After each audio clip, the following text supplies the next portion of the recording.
mince, Sortino va nous tomber dessus, il faut qu'on trouve une réponse. C'est inacceptable de devoir venir ici pour rappeler ces règles de base.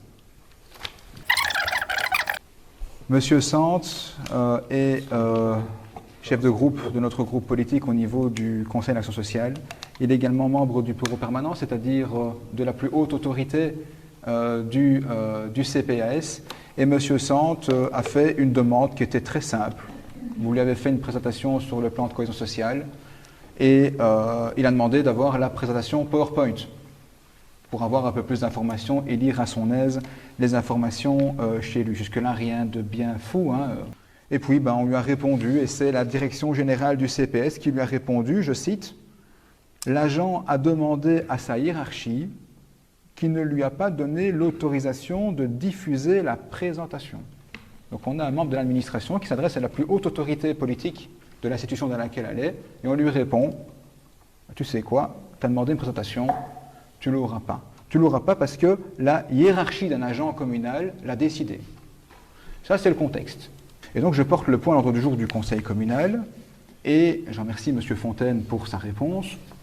J'essaye peut-être d'apaiser un peu le souci, mais M.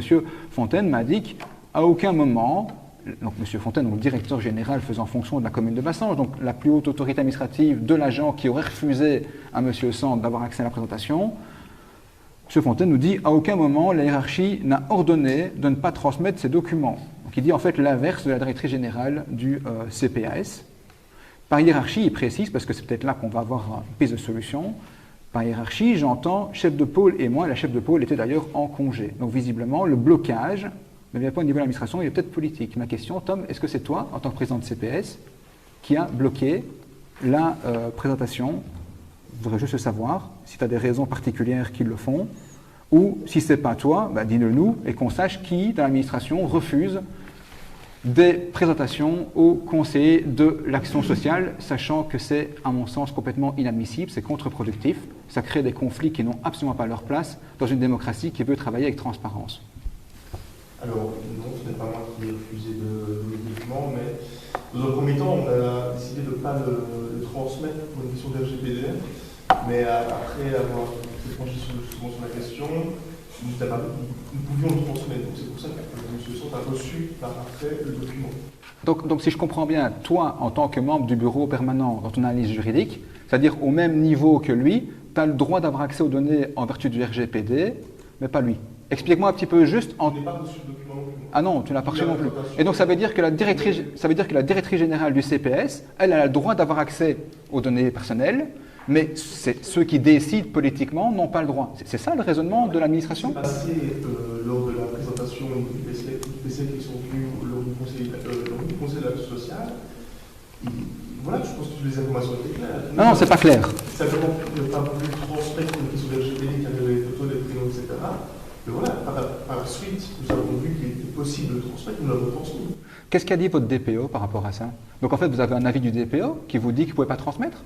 Tu peux le communiquer, cet avis du DPO, ça m'intéresse. Non, je n'ai pas d'avis. Donc vous n'avez pas d'avis de DPO, mais vous refusez un document à un membre du bureau permanent. Mais nous sommes rendus compte que nous pouvions l'obtenir, nous l'avons fait. Non, vous l'avez refusé. Et le monsieur Sant, le monsieur Sant, il est resté 3 semaines sans réponse. Et c'est parce que j'interviens au conseil communal que je ne devrais pas intervenir. C'est parce que j'interviens que vous vous dites « Mince, Sortino va nous tomber dessus, il faut qu'on trouve une réponse. » Et donc vous trouvez la question du RGPD. Et ce que je vous demande maintenant, c'est, vous avez un DPO à Bassange, est-ce que vous avez un avis officiel du DPO? Et si oui, je veux le voir.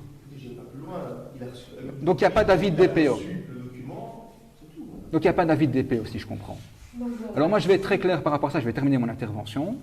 Nous sommes tous aujourd'hui dans ce conseil communal, on a tous participé à une élection et ça nous donne le droit d'avoir accès à toutes les informations, RGPD ou pas. Et donc, à l'avenir, quand M. Sant fera une demande de documents, je vous remercie de mettre les documents à sa disposition directement pour qu'il puisse faire son travail. Sinon, je vous garantis que je reporterai à chaque fois le dossier dans ce conseil communal. C'est inacceptable de devoir venir ici pour rappeler ces règles de base.